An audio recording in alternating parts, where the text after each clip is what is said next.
El Nino ఈ పదమే ఇప్పుడు భారత్ను భయపెడుతోంది.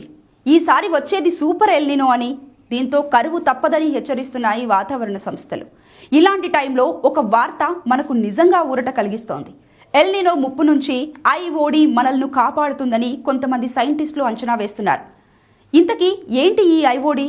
దీనివల్ల ఏంటి ప్రయోజనం? ఐఓడి అంటే ఇండియన్ ఓషన్ డైపోల్, హిందూ మహాసముద్రంలో ఒక రకమైన వాతావరణ మార్పు. ప్రస్తుతం ఇది నార్మల్గానే ఉంది. ఇది గనక పాజిటివ్గా మారితే ఎల్ నినో ముప్పు మనకు తొలగినట్లే. ఆఫ్రికా వైపు సముద్రం వేడెక్కితే అక్కడి నుంచి తేమగాళ్లు మన దేశం వైపు వీస్తాయి. దీన్నే పాజిటివ్ ఐఓడి అంటారు. ప్రస్తుతం ఇది నార్మల్గానే ఉంది. ఒకవేళ పాజిటివ్ ఐఓడి ఏర్పడితే అది ఎల్ నినో ప్రభావాన్ని అడ్డుకుంటుంది. గతంలో 1997లో ఎల్ నినో ఏర్పడ్డా పాజిటివ్ ఐఓడి వల్ల మన దేశంలో వర్షాలు విస్తారంగా కురిశాయి. ఈసారి కూడా పాజిటివ్ ఐఓడి ఏర్పడే అవకాశం ఉన్నట్లు జపాన్ శాస్త్రవేత్తలు అంచనా వేస్తున్నారు. అదే గనక జరిగితే ఎల్ నినో గండం నుంచి మనం బయటపడ్డట్లే.